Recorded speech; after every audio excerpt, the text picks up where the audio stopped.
নমস্কার, পলাশ কিচেন বেঙ্গলে আপনাদের সবাইকে স্বাগত।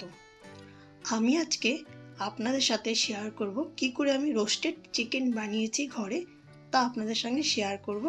আর বানাতে আমার কি কি লাগবে তা আপনাদের আমি দেখিয়ে দেব। চলুন তাহলে দেখি।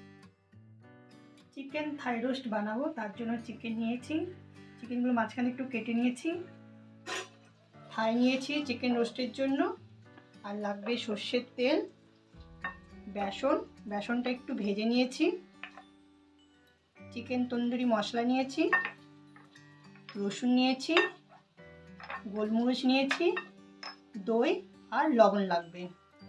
মশলাটাকে তৈরি করে নিয়ে আমি দইটা দিয়ে দিলাম,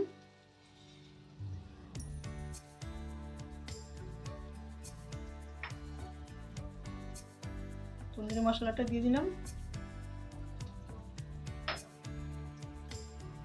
বেসনটা দিয়ে দিলাম, গোলমরিচ গুঁড়োটাও দিয়ে দিলাম, রসুনটা দিয়ে দিলাম,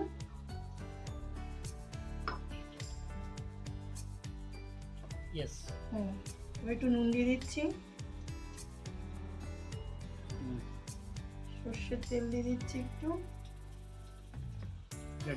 ভালো করে মিশিয়ে নিই সবগুলো।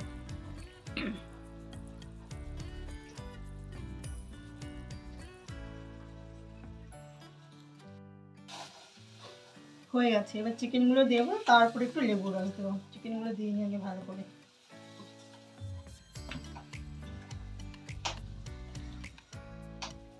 এবার উপর থেকে একটু লেবু রস দিয়ে দেবো।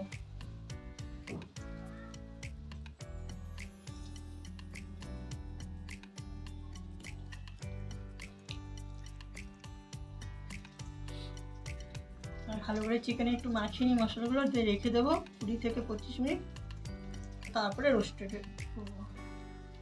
হ্যাঁ, আপনি চাইলে কালার ফুডও দিতে পারেন। যদি আপনার কাছে কালার ফুড থাকে তাহলে কালার ফুড আপনি দিতে পারেন।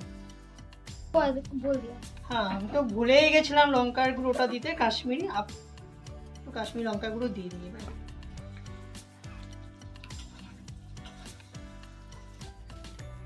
ওটিজিতে দেওয়ার আগে আমি 20 মিনিট আগে ওটিজিটাকে গরম করে নিয়েছি, তারপরে ম্যারিনেট চিকেনগুলোকে দিয়ে দিয়েছি। তো চিকেনটা বানাতে আমার 40 মিনিট সময় লেগেছে। প্রথমে এক পিঠ 20 মিনিট করে, তারপরে দ্বিতীয় পিঠ 20 মিনিট, এই করে টোটাল আমার 40 মিনিট লেগেছে। এই দেখুন আমার চিকেন হয়ে গেছে। এবার এটাকে বার করব। আমার ভিডিওটা যদি আপনাদের ভালো লাগে তাহলে প্লিজ সাবস্ক্রাইব করবেন আর লাইক করবেন, যাতে আমি আগামী দিনে আরও ভালো ভালো রেসিপি আপনাদের সাথে শেয়ার করতে পারি। আমার পুরো ভিডিওটা দেখার জন্য আপনাদের অসংখ্য ধন্যবাদ।